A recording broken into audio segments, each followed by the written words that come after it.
These are 15 of the craziest conspiracy theories ever shared on the Joe Rogan Experience podcast, beginning with episode 1954, where Joe Rogan shares his theory on the afterlife. The theory that many people have is that death opens up a chemical gateway in the mind.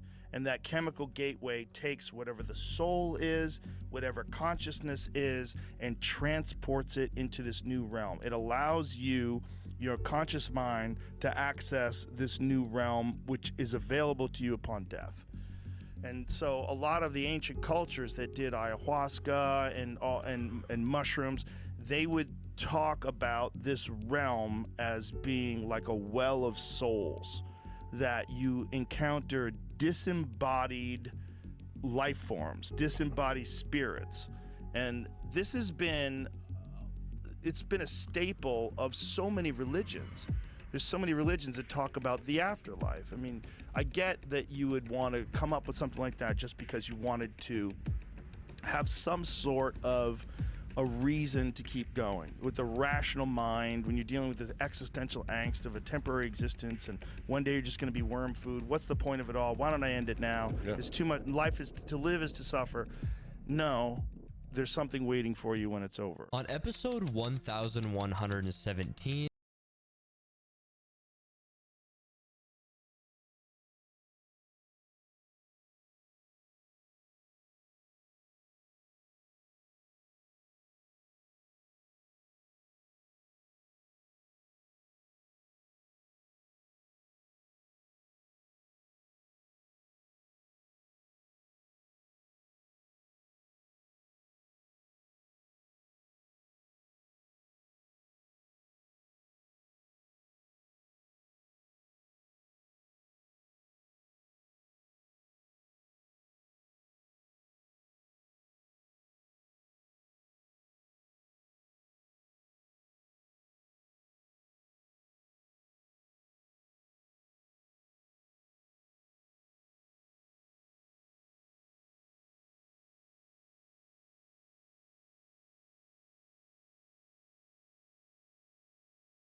Joe Rogan is absolutely shocked by this crazy Hitler theory. Because a lot of people are like, finding Hitler, get the fuck out of here. Yeah. They found Hitler, he died. Yeah, I mean, Not really? we don't know. Right. I mean, this isn't like Ancient Aliens. This is, they declassified a bunch of documents. They, both the Israelis, the British, and the Germans and Americans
in the past 20 years have been consistently declassifying documents.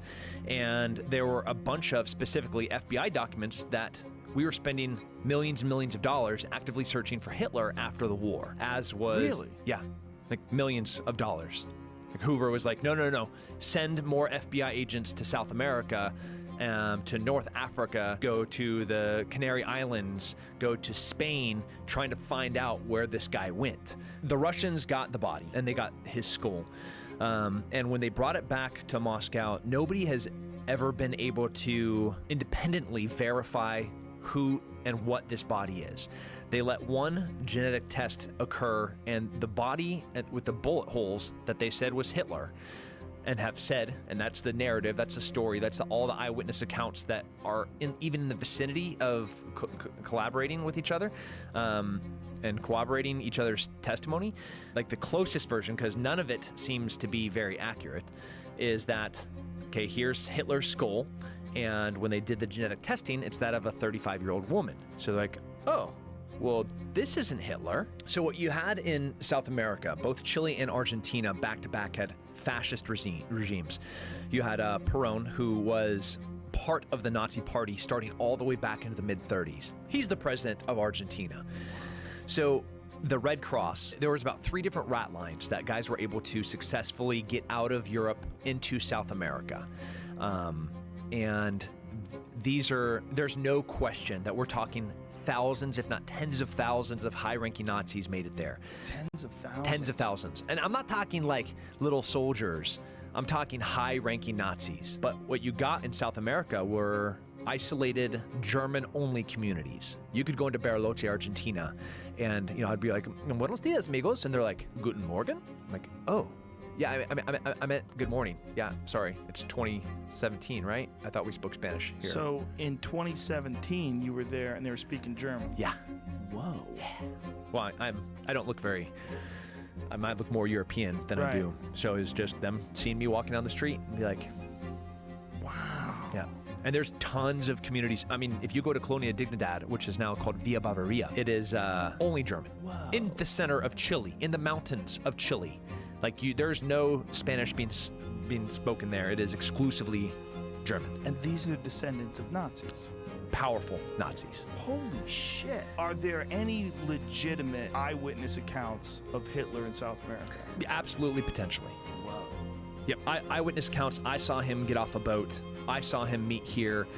And if it was just some person saying it, it's almost meaningless. Right. But if you look at the context of who this person is, the wealth that they have that they shouldn't have, like, can you explain how you got so rich in 2 generations?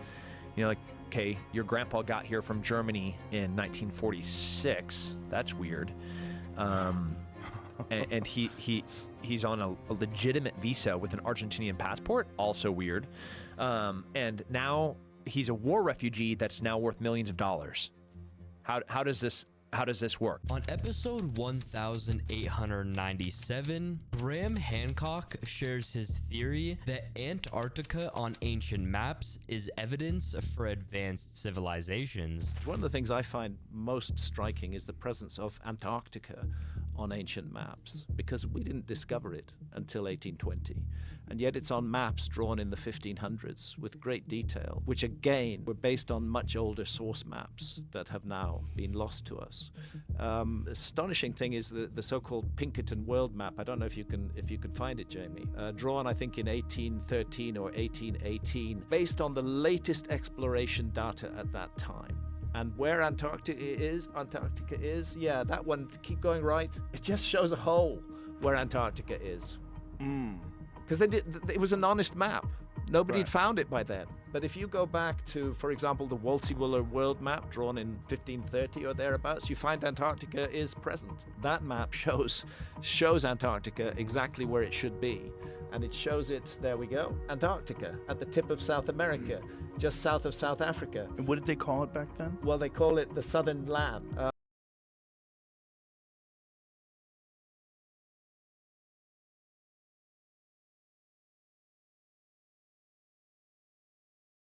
And it's larger than it is today, but it was larger than it is today during the Ice Age. Antarctica was a much bigger. Now, what the fuck is it doing on a map drawn in the 1500s, which we know was based on older source maps when nobody knew it existed in the 1500s? To me, the obvious answer is we are dealing with the fingerprints of a lost civilization that mapped the world and that left evidence of that mapping, which ancient map makers found and used and incorporated into their maps. These maps can be very confusing because they were trying to mix exploration data from their own period with data from the older maps. But when you look at these maps in depth, they're very, very intriguing. On episode 1928, Jimmy Corsetti shares his theory about Adam and Eve and the magnetic poles. But the Adam and Eve story, the theory of that is that it happens in cycles of 6,500 years, and that it's a 90-degree flip, but 6 days later, or on the 7th day, it corrects itself. The planet flips, not just correct. It's a planet flip, 90-degree, and that because of it, the Earth essentially does a standstill. The sun will basically stay in the same spot, causing heating like we've never experienced, and that the wind and the waters continue with their momentum. Because essentially the wind travels at approximately 1,000 miles an hour at the equator. So the theory is that when that event happens, it's going to be cataclysmic. And here's the wild thing is that in that document, it says a continental-sized tsunami being 2 miles high. Well, I showed you the Emikusi volcano in Africa in the Sahara, which is at 11,300 feet, that has salt as well as evidence of gastropods, sea life. That's 2 miles high. Yes. And I'm like, it would make a lot of sense. Like if you look at the Bible and involving like Revelations and it's saying like 6 days. 6 days on the 7th day, God rested. In that document, it says 6 days things start simmering down a bit, and by day 7 things are starting over new.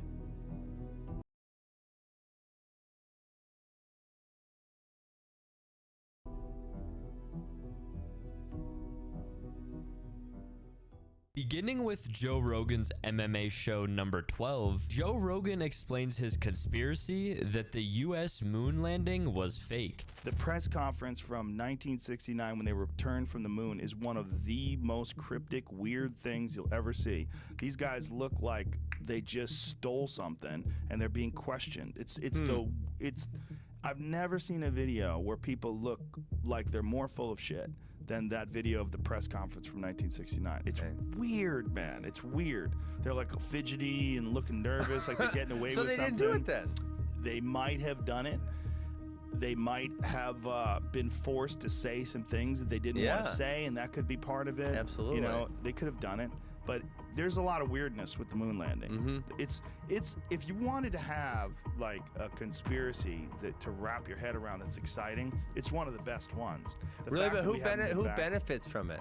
The United States government did, because it showed military superiority over the Russians, so we were able to do that. Sure. It also, it was the Nixon administration. People were just flat out full of shit. Well, yeah. I mean, they were just lying to people left and right back then. That's government, though. Yeah, but even more so then, because it was unchecked. There was no media. Social media. Yeah, there was nothing that would expose them for this. And this stuff, they would air it on TV once in 1969. You never see it again unless you watched it on film. There's no YouTube where you can go back and watch the astronauts on trampolines video. The flat Earth thing is ridiculous. Watch this. And like their feet are hidden.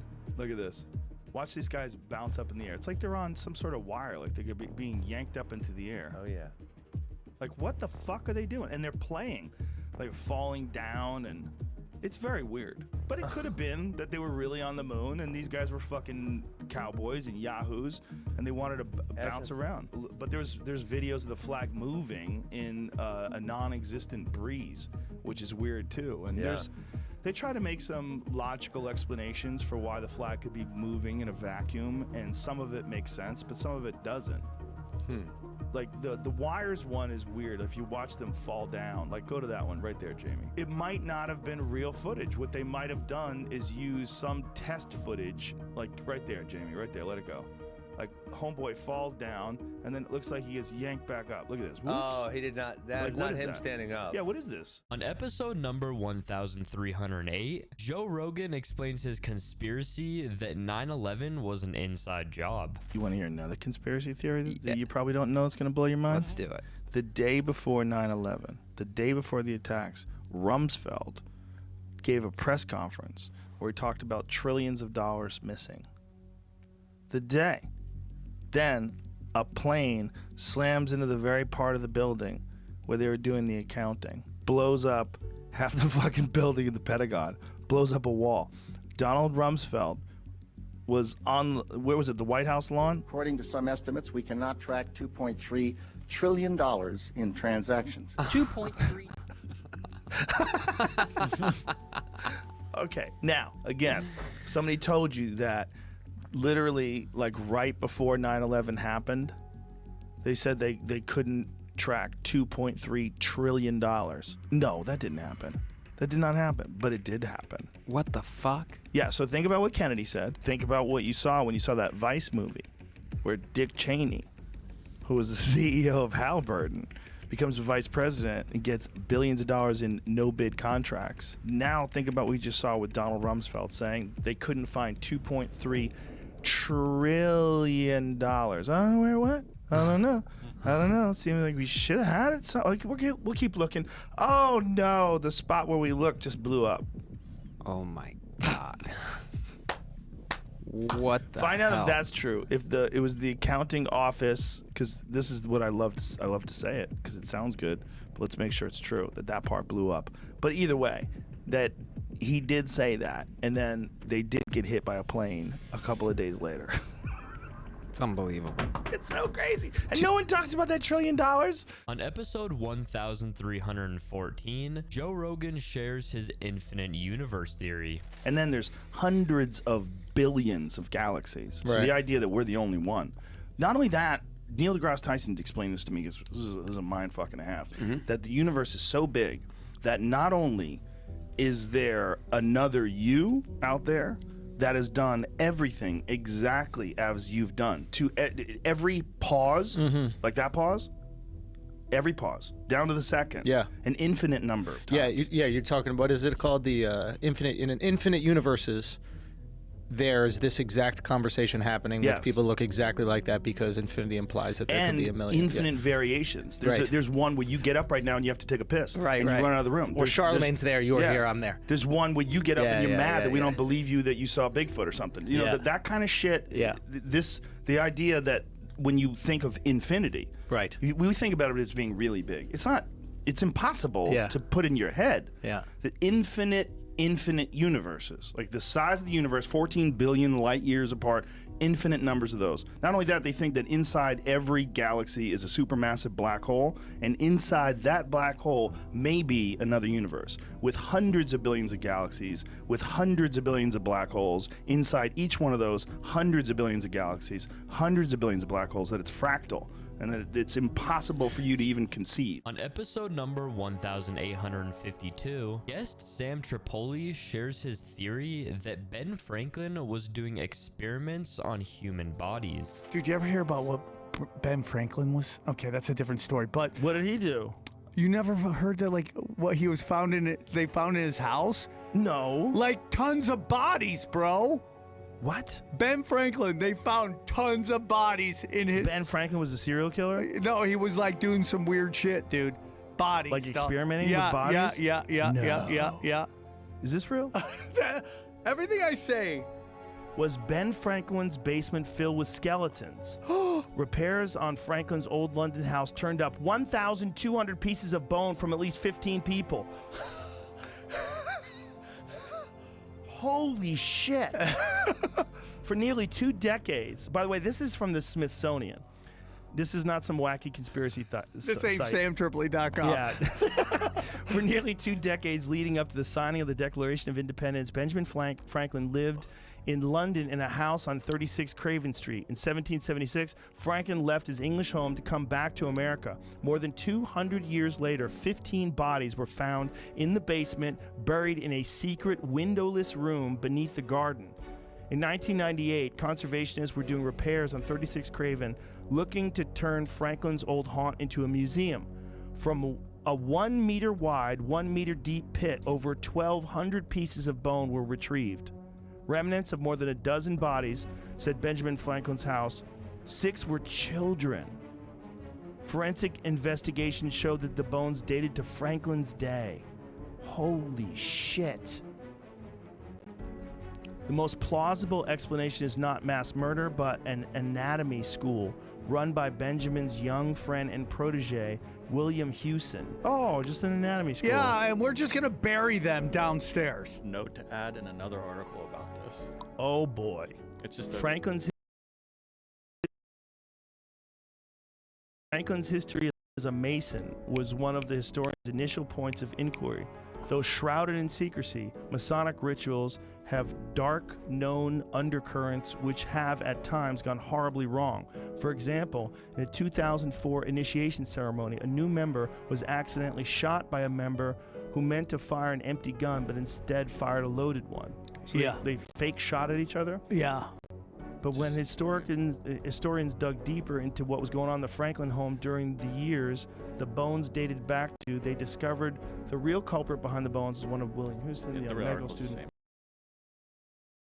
Medical student, yeah. They're basically saying the same thing. Crazy, right? Yeah. Joe Rogan's theory on time travel. You know, that was the theory that Terence McKenna had to the thing that's going to change the universe is that one day someone's going to invent a time machine, and that when they invent a time machine, all time ceases to become linear. So you think if you have a time machine, well, I'll just go back to the time where they were making the pyramids and I'll watch them do it. That's not what it works like. What he was saying, you can't travel where there are no roads. So once a road gets built, then you can travel. So once a time machine gets invented, then anyone from the invention of the time machine forward to forever can come back to that moment and can go to any point in time from that moment to the end of time. So all time ceases to be linear. So there's no like tomorrow will be Wednesday and the next day will be Thursday. No. It's everything happens everywhere all at once. So people can travel back and forth through time. You can never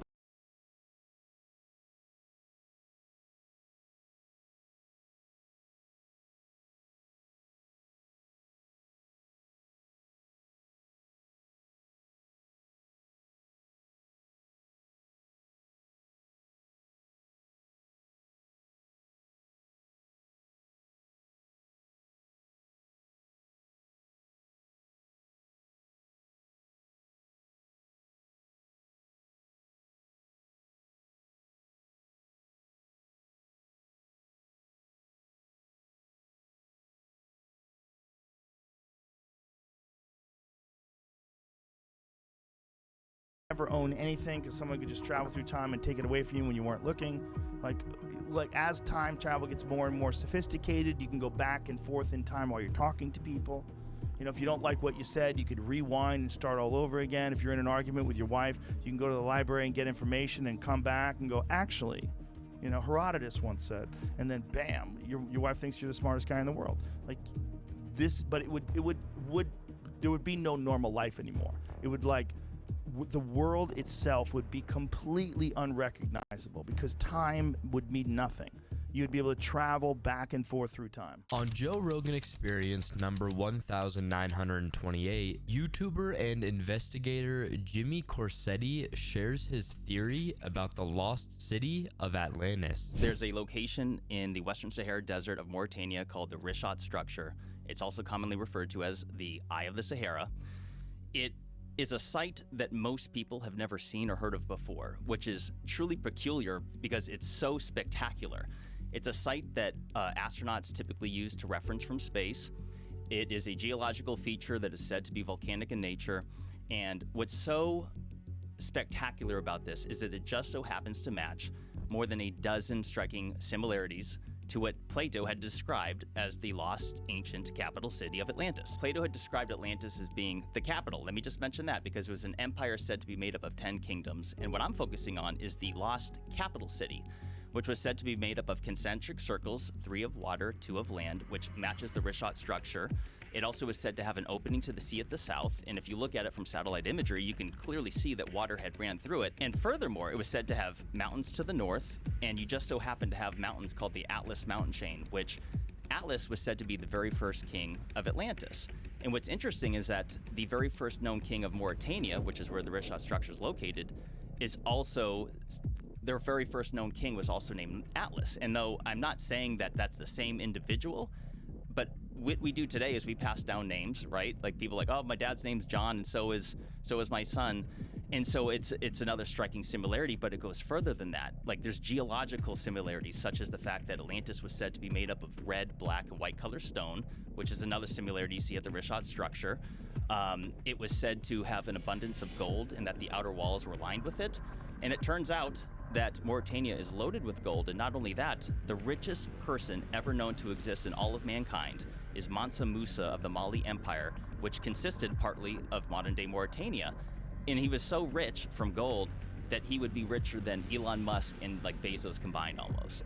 Like many unfathomable amount of billions of dollars. So that's another similarity. What year was this? On Joe Rogan Experience number 1266, war reporter Ben Anderson talks about a conspiracy theory around white helmets. Right now, there are parallel universes right now that exist on things that you would have thought everyone can accept as a basic fact. Like what? You know, Syria. Yeah. You know, the white helmets. There are some fairly serious people saying the white helmets are, you know, some kind of media front for Al Qaeda or Al Nusra. Would you explain the white helmets for people?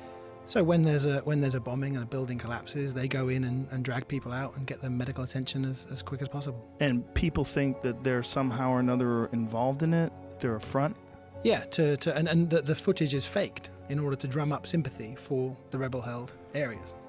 I mean, I've heard, you know, serious people say that. Serious people. Yeah, not loons on Facebook. I've heard, you know, like journalists or yeah. You wouldn't be able to really get, like, I know people that have gone to Venezuela and they come back and they go, I don't know what the fuck is going on over there. I don't know who to believe. I don't understand it. Venezuela is a very strange one. And I get messages all the time, and you know, I've had Abby Martin who goes over there and she has one take on it, and I have other people that I talk to that have a different take on it, and I do not know.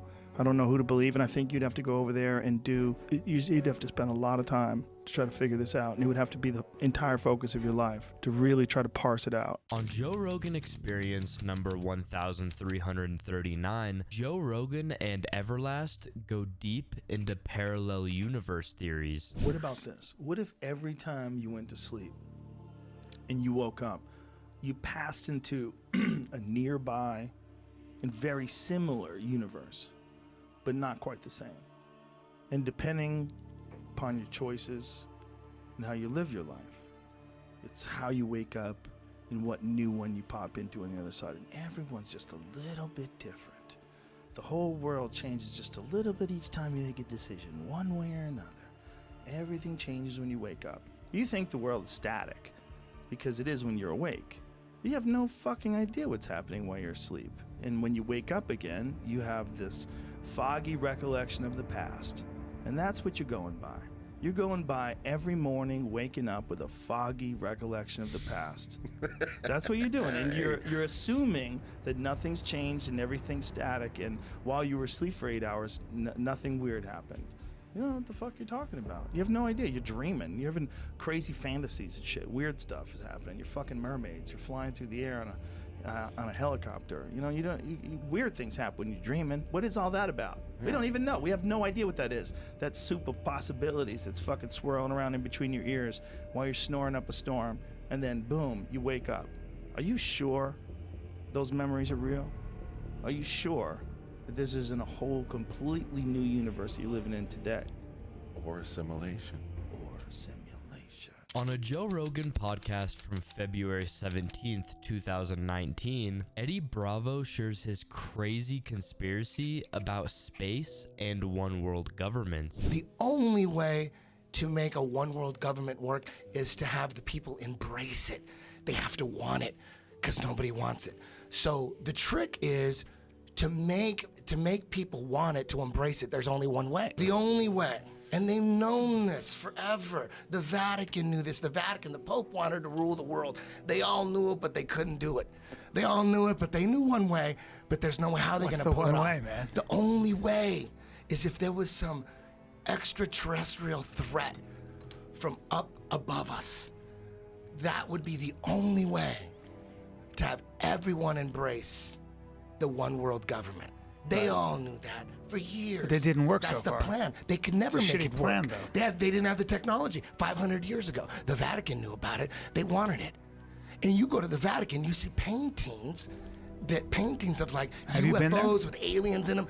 And back when I used to believe in UFOs, but before I figured out that UFOs they want us to believe in UFOs. They're preparing us for a fake alien invasion. That's always been the plan. A one world government. The only way to do it is to get us to embrace it. And the only way to embrace it is from an alien attack. Ronald Reagan talked about it many times at the UN, CFR. He talked about it because wouldn't it make, he looked at all the leaders of the nation, of the world, and said, wouldn't it make our lives easier if we just had some kind of extraterrestrial threat? On Joe Rogan Experience number 1284, Graham Hancock shares his theory about ancient civilizations. Is above the King's Chamber in the Great Pyramid are 5 further chambers. And these chambers are roofed and floored with granite beams that weigh about 70 tons each. And there are hundreds of them. And these 70-ton granite beams, which to put in context, a 70-ton beam is equivalent in weight to 35 large SUVs. These 70-ton granite beams have been elevated to a height of more than 350 feet above the ground and carefully and precisely placed in position. It is very hard for archaeologists to explain how that was done using purely leverage and mechanical advantage. You can say, oh, perhaps they built a ramp and hauled the stones up the ramp. But then you have to confront basic laws of physics. You can't haul a stone weighing tens of tons up a slope that exceeds 10 degrees. Then you start doing the calculation. How long a ramp do I need with a 10-degree slope to get to 350 feet above the ground? And the answer is you need a fucking long ramp, which should still be there, because it couldn't have been a sand ramp. It would have collapsed under the weight of those stones. It had to be as massive as the pyramid itself. So this begins to seem like an absurd idea, the idea that is foisted on us by archaeology. Maybe the idea that they regard as absurd, namely that psychic powers were cultivated by ancient civilizations, that they could use powers of the human mind that we have allowed to lapse. Maybe that idea deserves further consideration. These are 15